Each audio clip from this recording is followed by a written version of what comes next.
Bonsoir à tous et merci de suivre le temps d'information sur RTI2, la chaîne la plus proche de vous. À la une de l'actualité de ce vendredi 2 décembre, révalorisation du salaire minimum interprofessionnel garantit ce SMIC à hauteur de 75 000 francs CFA.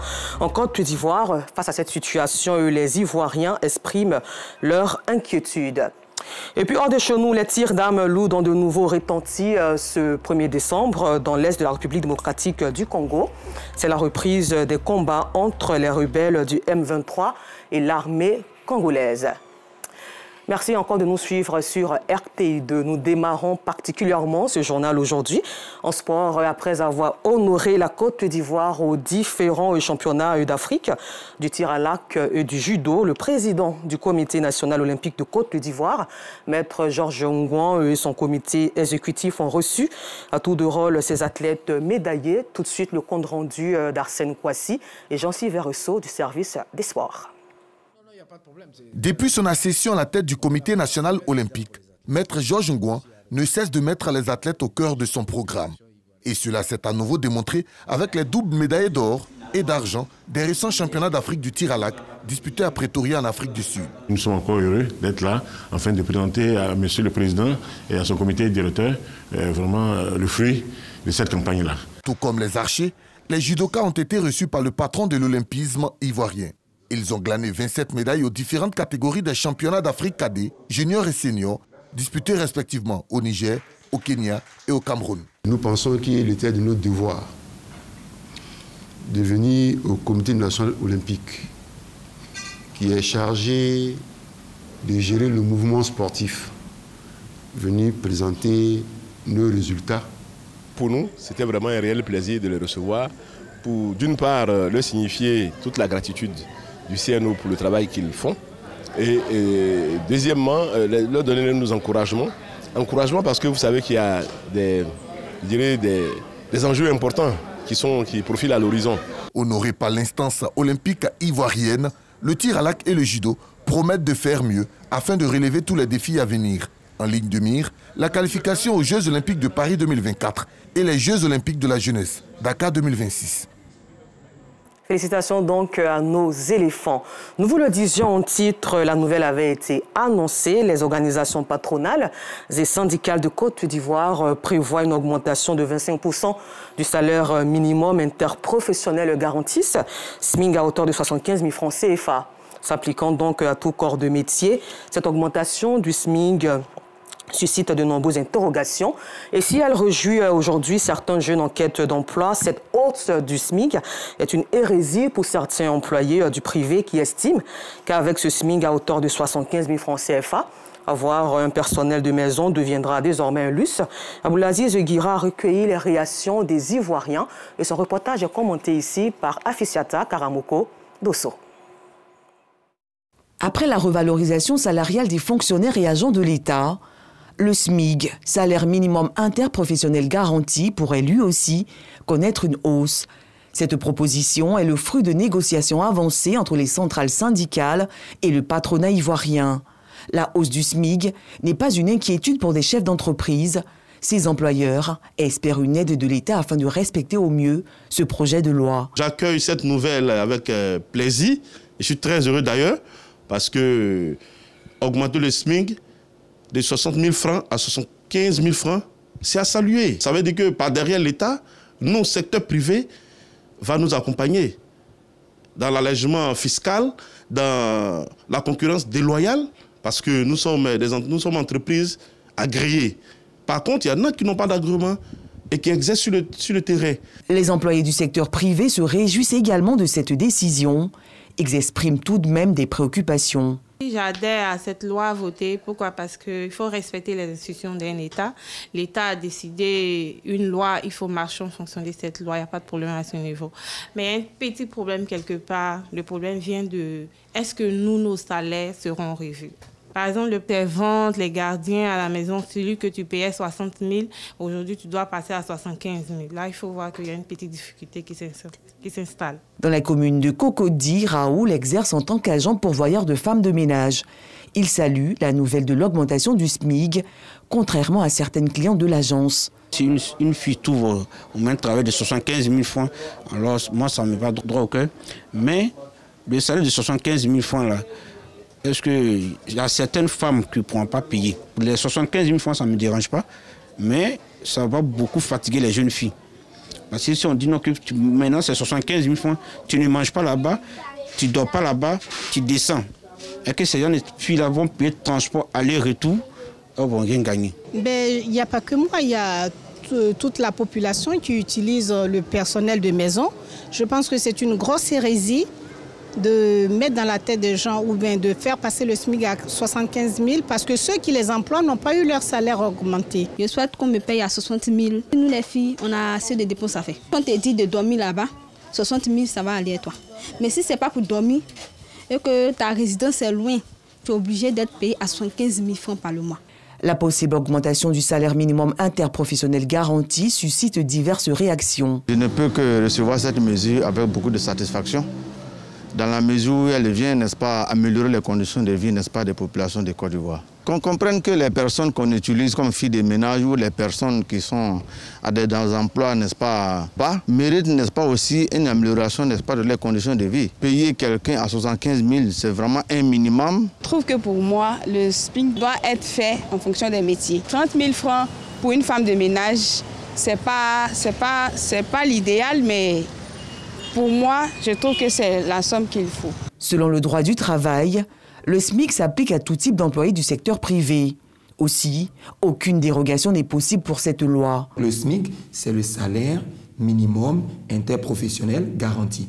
C'est l'argent qu'on doit vous payer au minimum à la fin du mois. Quand vous avez travaillé pour quelqu'un, peu importe votre situation, que vous soyez nounou, ouvrier, vous êtes au service d'une personne, si vous avez travaillé au mois, ce à quoi vous avez droit, c'est au minimum 60 000 francs. En cas de non-respect du SMIG, les employeurs sont passibles de poursuites judiciaires. On permet à l'employé qui est payé en deçà du SMIC, sur la base de l'article 81.2 du Code du travail, de saisir l'inspecteur du travail pour que quelque chose soit fait dans ce sens. Et si l'employeur ne régularise pas la situation et que l'employé démissionne pour cela, part de l'entreprise pour cela, ce ne sera plus considéré comme une démission, ça sera considéré comme un licenciement du fait de l'employeur. En cas de validation, ce projet entrera en vigueur à compter du 1er janvier 2023.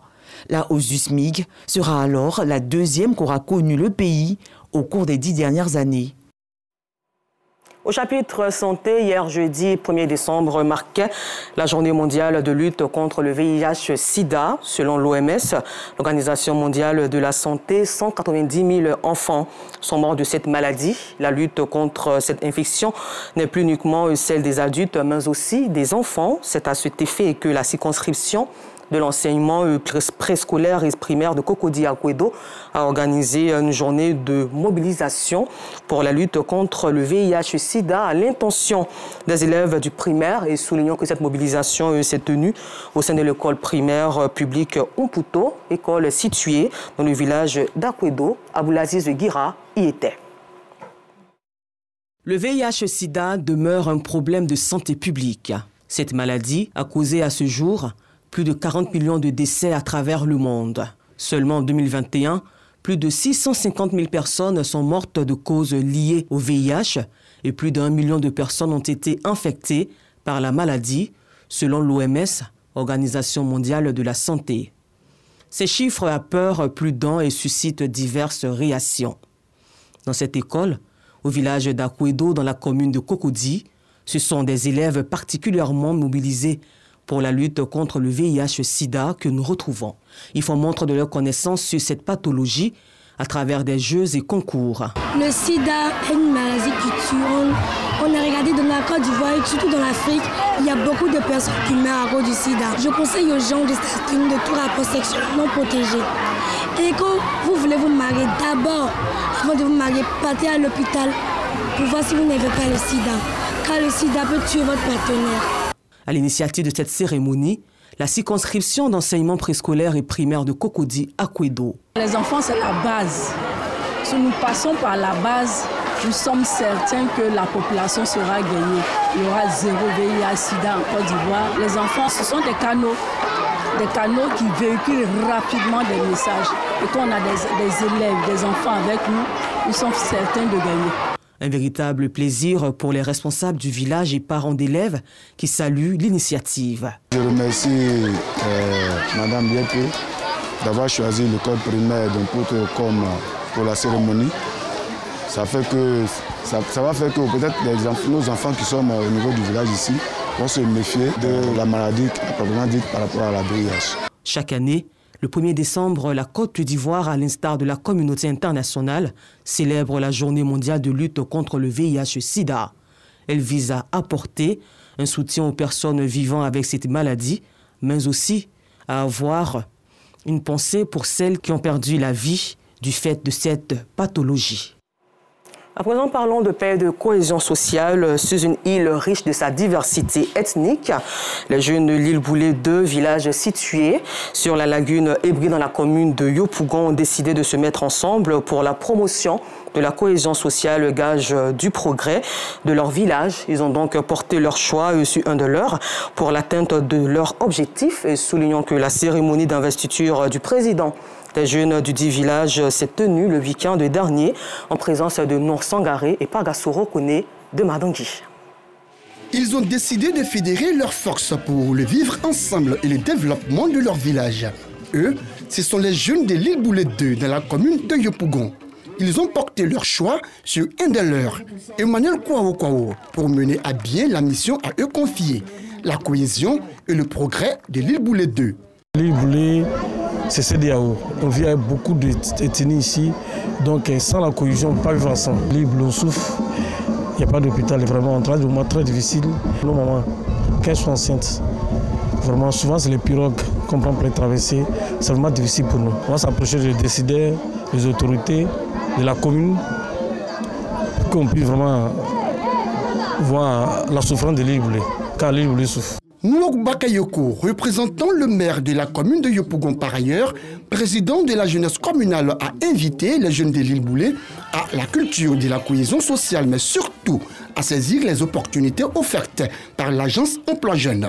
Des opportunités qui sans doute vont contribuer à leur épanouissement. C'est pourquoi aujourd'hui je demande aux jeunes d'arrêter de gratter la tête et de demander toujours de l'aide aux aînés, de se mettre au travail.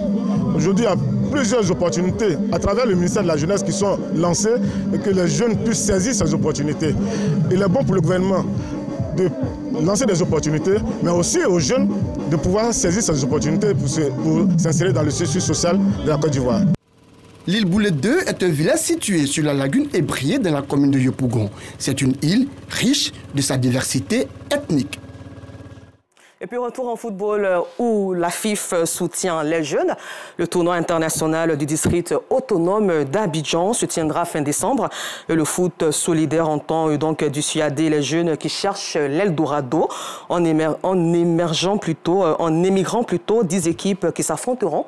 Le tournoi est accompagné par la Fédération ivoirienne de football, comme le disent ici Pascal Koné et Jean-Siver Esso. Le tournoi international du district autonome d'Abidjan, TIDA, va se dérouler du 15 au 22 décembre 2022. L'information a été donnée au cours d'une conférence de presse. Cette compétition est réservée exclusivement aux jeunes footballeurs de moins de 18 ans. Le thème retenu pour cette année est en rapport avec l'immigration clandestine et le but est de protéger les adolescents et les sensibiliser sur les dangers auxquels ils s'exposent en visant l'Eldorado. Le combat de foot solidaire, il est simple. C'est la protection juste, équitable, durable des jeunes joueurs, surtout mineurs, qu'il s'agisse de jeunes qui vont à l'aventure ou des jeunes qui sont simplement dans nos différents états et qui ont poussé leur seule volonté donc de jouer au football. C'est un TIDA de maturité.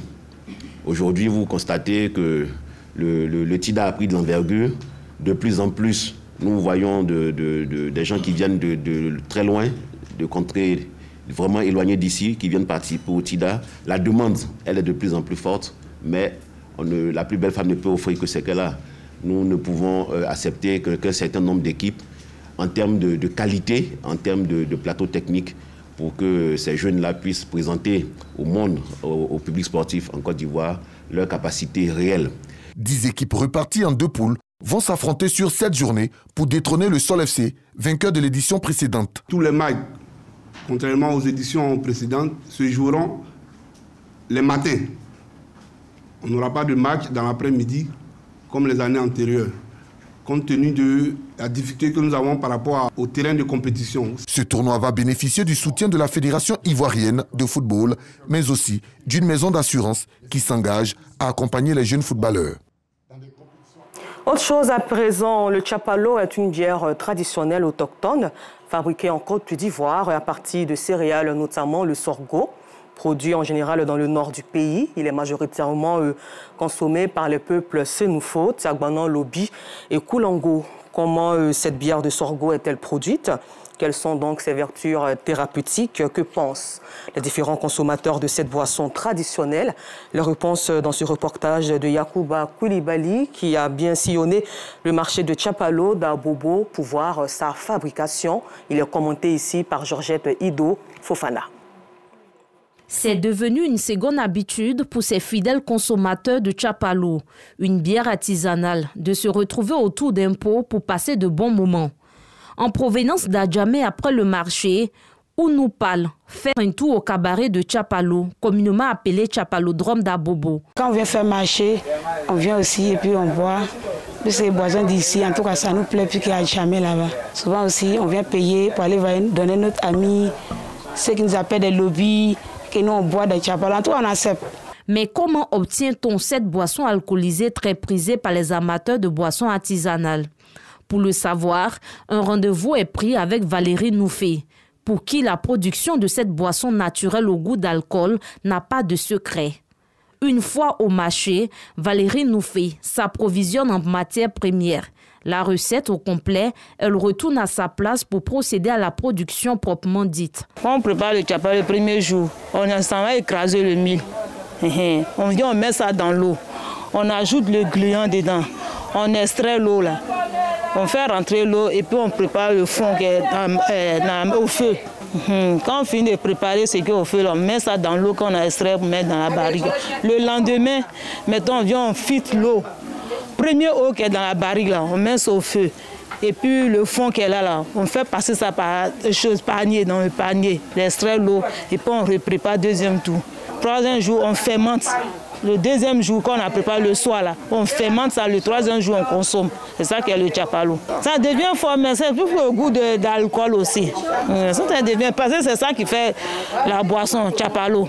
À la différence de Valérie, Simone Concier préfère acheter le produit fini pour une éventuelle commercialisation. Selon elle, cette option est plus rentable. Quand je viens acheter chez Maman Major, je m'en vais, je revends et je gagne pour moi un peu. Je viens acheter à 400 et je revends à 500. La plupart des consommateurs préfèrent acheter chez les commerçants qui sont à la fois producteurs et distributeurs. Nous, on préfère acheter où on prépare là, ça sort directement et puis on consomme, on préfère ça. Parce que c'est la bonne qualité ici. Il y a beaucoup de cabarets, mais c'est ici qui me plaît. Ici, quand je viens boire, je suis à l'aise. Bon. Oui, le goût de Tchapalo d'ici, c'est original. Mais plus que où je suis quitté à Demoko là-bas, bon, il y a du Tchapalo là-bas, mais ça n'a pas le même goût qu'ici. C'est pas pour on boit, il faut boire. Au fait, c'est naturel. Même la bière qui est là, c'est chimique. Tout est chimique. Et on a préféré le Tchapalo que la bière. Si certains clients apprécient le Tchapalo pour son originalité, d'autres exigent l'hygiène dans les lieux de vente. J'ai choisi de venir boire ici, parce qu'il y a un accent qui est mis sur la propriété. À la différence des boissons alcoolisées produites dans les firmes, le Tchapalo regorge des vertus thérapeutiques. Si tu as parlé là, tu es debout matin, là, tu viens, tu bois, ça te donne diarrhée. Si tu as parlé là, ça dégage tout. Le Tchapalo, je suis parlé. Produit en général dans le nord de la Côte d'Ivoire, le Tchapalo est consommé par les Sénoufo, Tagbana, les Lobi, les Koulongo et tend à s'étendre peu à peu au peuple du pays. En Côte d'Ivoire, une variante du Tchapalo est fabriquée avec du sorgho. une boisson traditionnelle à consommer avec modération. En République démocratique du Congo, hors de chez nous, la trêve obtenue au sommet de Luanda le 23 novembre n'aura duré que 5 jours. Les combats ont repris ce 1er décembre, à 110 km du nord de Goma. Il avait été décidé qu'un cessez-le-feu à partir du vendredi 25 novembre, suivi de 2 jours plus tard du retrait des M23, des zones conquises depuis plusieurs mois dans la province de Nord Kivu. Mais les soldats avaient cessé depuis le 26 novembre au matin, même si les M23 continuaient de s'opposer à des milices, notamment le 29 novembre dans un village de la région de Bombo, à environ 110 km au nord de la capitale provinciale Goma, où de nombreux civils auraient été tués. Encore merci à vous et bonne suite de programme sur RTI2, la chaîne la plus proche de vous.